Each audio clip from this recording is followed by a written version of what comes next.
around. So let's see if we can find some things.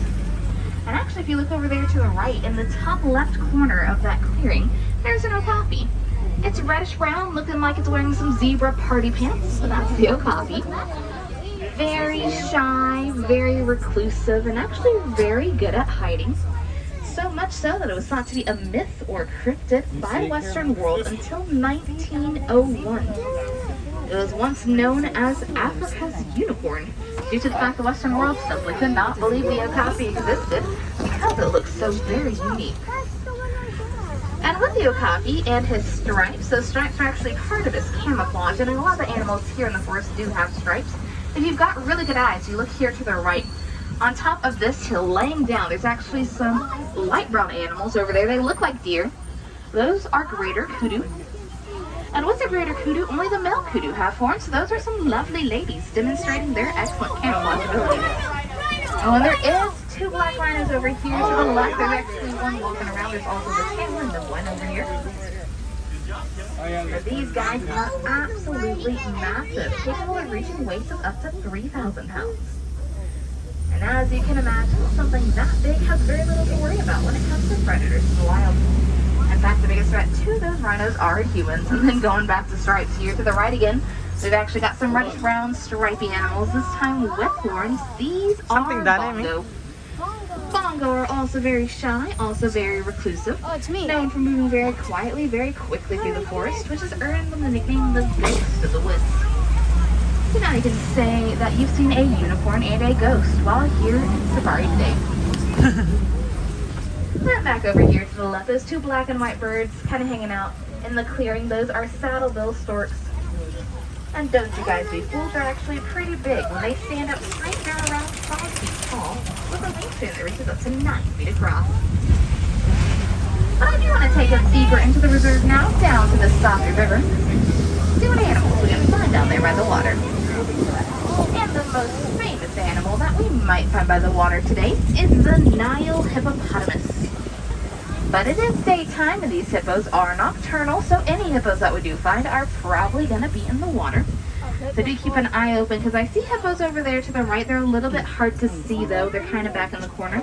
So if you can't see those hippos, don't worry. I am going to try and find some hippos that are a little bit more visible, because where there's one hippo, there's usually a couple more. So let's just keep our eyes along the water. And they're over there to the left, back behind the island. Looks like a whole load of hippos over there. Yep, they are called a bloat of hippos. And looking at those hippos, you may notice that their nostrils, eyes, and ears are all the very top of their heads. This allows them to stay mostly submerged and only poke at those heads whenever they need to take a breath or see what's going on above the water. And when they're under the water, they can stay far below for a pretty long time. They are capable of holding their breath for up to 8 minutes at a time. And then hanging out with the hippos, the gray birds there on the island, those are pink-backed pelicans. Pink-backed pelicans get their name from the pink issue that their backs take on during mating season.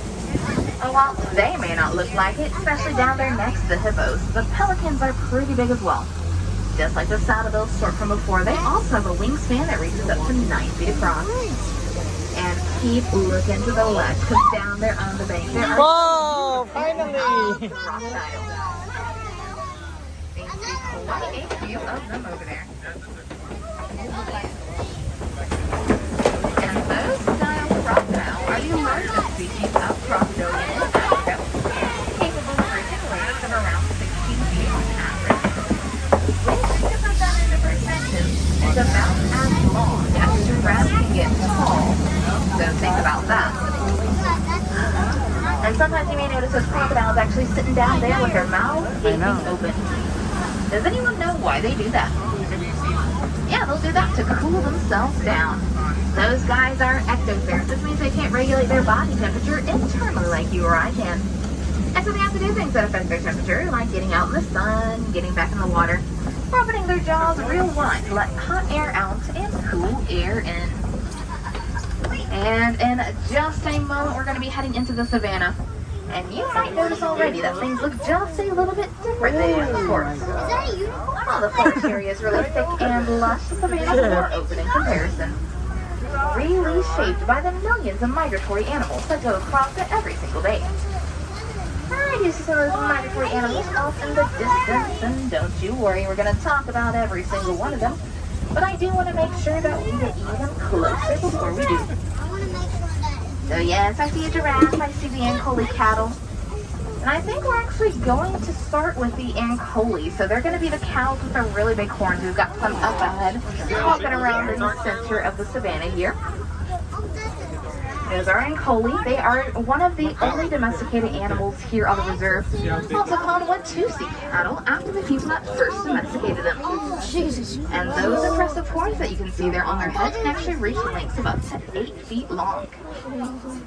Can anyone guess how heavy those horns might be?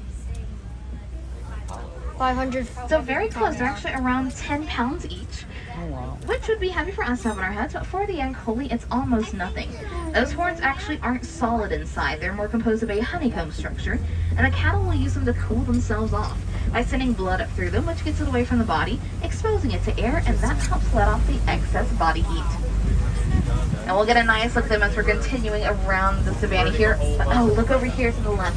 Inside the den area, I believe I see some African painted dogs. So I'm going to take us past these rocks. Vegetation's a little bit shorter on this other side. But look for spots. So we're there. Those are painted dogs, and they do get their name from the beautiful spots they have. Those spots are unique and vary from individual dog to individual dog. And while they may look very cute and cuddly over there, they are in fact one of Africa's most successful predators.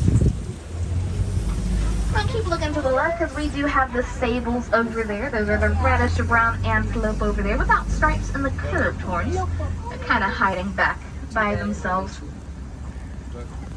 They are some of the bravest antelope on the whole reserve, or when they're facing a situation where they can choose to fight or flight. Most of the time those sables will choose to fight using the horns they have. And like I said, that is why we have them as the mascot of the Harambe Wildlife Reserve. We really admire the way they face their challenges head on. And yes, these weird looking mounds that are kind of scattered across the savannah, these are termite mounds. They can get pretty big. They can reach heights of around 20 feet tall. And a lot of the times, the larger animals on the savannah will use them as a scratching post, especially things like giraffe and elephants. And that scratching will tend to knock them over or wear them down. And when they are worn down or knocked over, then the smaller animals like the antelope will use them as a lookout point for predators. Which I think is pretty cool that something as small as a termite can create something that's so big that's used by so many animals here on the savannah. Speaking of antelope and other animals, I do see some of them over here to the right. Seems to be where they've all been hanging out. So what I'm going to start off with is the Dazzle of Hartman Mountain Zebra. There's a very small dazzle over there. There will be a couple of ways you can tell they are Hartmans. For one, they're the only species of zebra that have a dewlap under their neck, which is that extra fold of skin that serves to cool them down. They also have those thicker stripes going down their back, heading towards their hindquarters. And in comparison to their size, they have really tiny hooves, which helps them in climbing up hills or, as the name suggests, mountains. And kind of hanging out with the zebra, the gray animals all scattered around the savannah, those are going to be some wildebeest. That is a pretty small herd of wildebeest, considering they can have some of the largest migratory herds in the world. But those migratory herds able to number up to 1.5 million individuals. We'll hang out by the Ankole cattle for a moment. And before we talk about the giraffe, I do want to also point out these small brown, black, and white antelope that look a little bit like s'mores over here to the right. Those are springbok, national animal of South Africa. A lot of sports teams have them as their mascots due to their high athletic abilities. Those little springbok can actually reach up to 60 miles per hour when they run, as well as leap up in the air 6 feet high and 13 feet forward. And then, of course, there is that tower of giraffe. And there is a younger giraffe over there. She's kind of the shortest one in the tower. She's around maybe 7-8 months old. And while she may seem small, especially compared to the adults that are around, she's still probably taller than all of us here in the truck.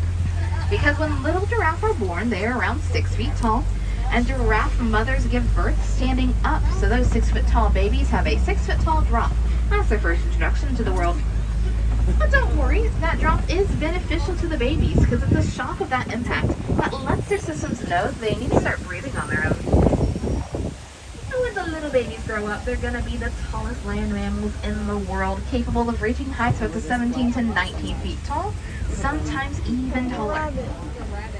And despite being that tall, they only have 7 vertebrae in their neck, which is the exact same number that we as humans do. Obviously, their vertebrae have evolved to be a lot bigger and a lot longer. But I am starting to see signs now that maybe even larger animals may have been moving through. If you look on either side of the road up ahead, there are trees that have been knocked down, which is usually a really good indication that elephants may have been in the area. Which makes sense considering we are about to enter elephant country.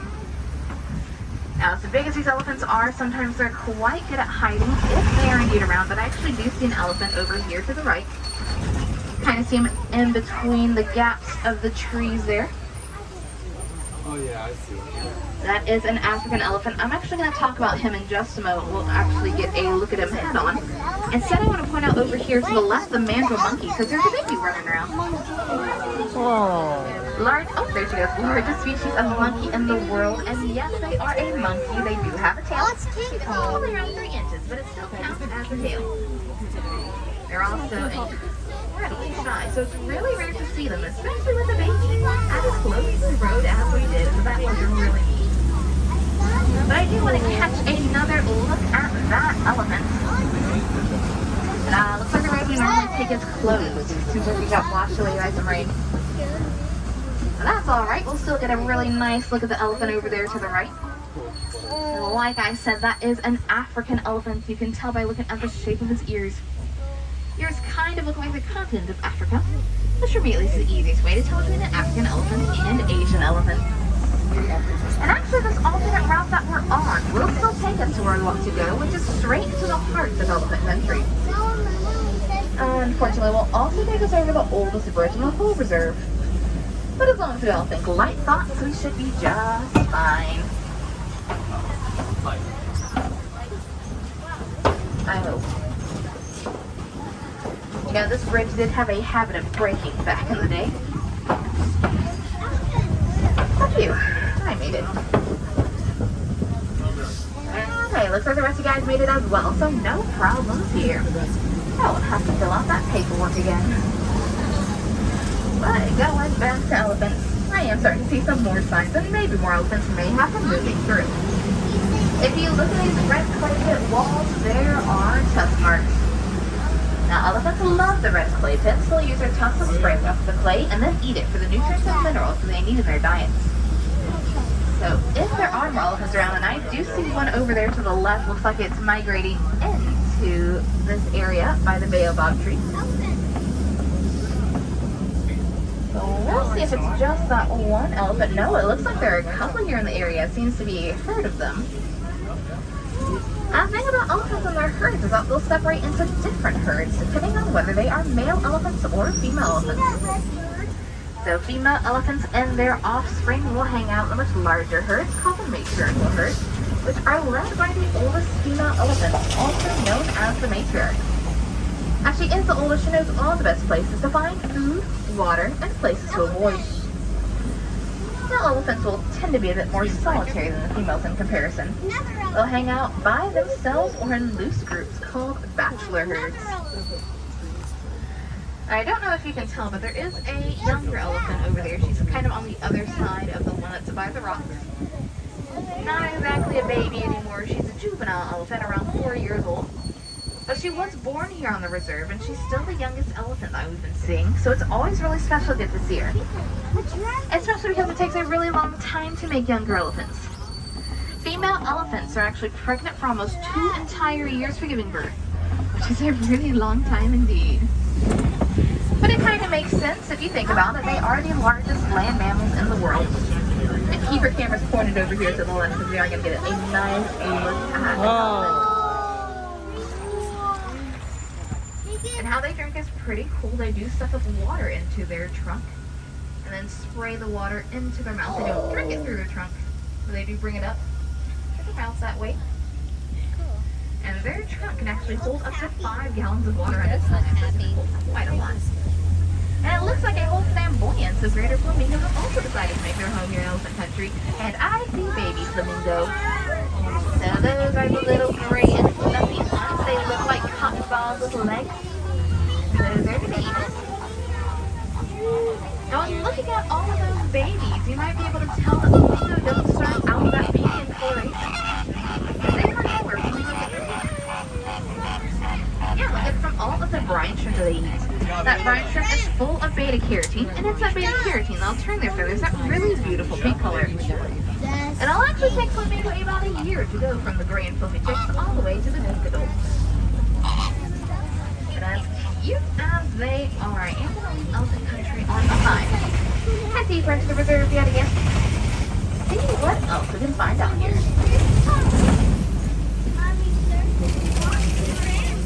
And we have reached an area now where sometimes we'll see animals when it's really, really hot during the day. You see that there to the left is a mud wallow. And as you can imagine, animals will come along to the mud wallow to roll around in it. They'll coat their skin in mud, help keep them cool, protect them from the hot African sun, as well provide just a little bit more protection from things like biting and stinging insects. But I am not seeing too much out in the open, not seeing too much in the bushes either, but there could be a reason for that. You see, this is also big cat territory, and as the name implies, here's a big cat.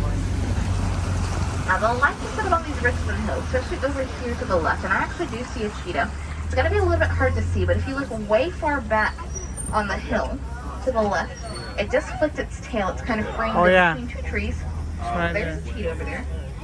You're going to want to look for slots. They do have surprisingly good camouflage. I'll see if I can't find any more cheetah. There's usually more than one. And those cheetah are the fastest land mammals in the world, capable of reaching speeds of over 60 miles per hour in 3 seconds flat. Oh, wow. But while they can reach those speeds, they can't really maintain them. They are more sprinters than long-distance runners. And it looks like there are two more over there. Look, At the what's over there? base of the tree there. They're really neat to see.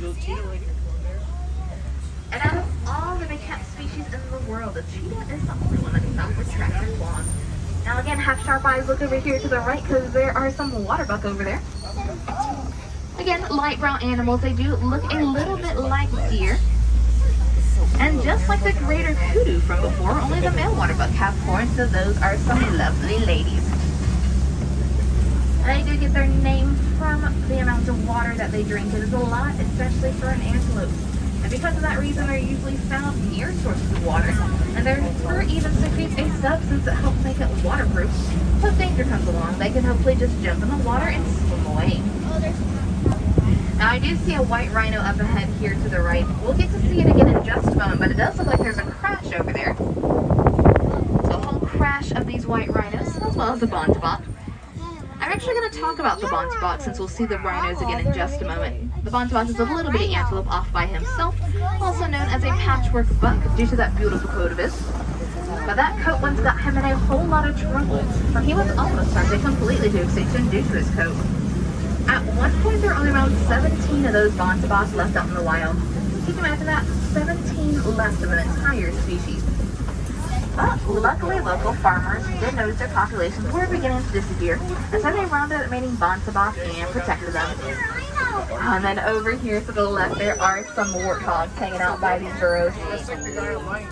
They're pretty cool animals. They do have two sets of those tusks. Upper tusk bigger, used for digging. On the bottom are razor sharp and used for defense. But I do want to get us a really nice and close look at the white rhinos over here. And as big as the black rhino was that we saw before, these white rhinos are even bigger, capable of reaching weights of up to 5,000 pounds. And as you may notice, they're not exactly white in coloration even underneath all of that mud. And that's because they get their name from the old Afrikaans word "vite," meaning wide, referring to the width of their lips. But when visitors heard them referred to as white rhinos, they thought they were calling them white rhinos. And so the name just sort of stuck. But it is about time for me to take you guys back to the village. Because just across this bridge up ahead will be the Gadi Glen, which is going to be the final area here on our reserve.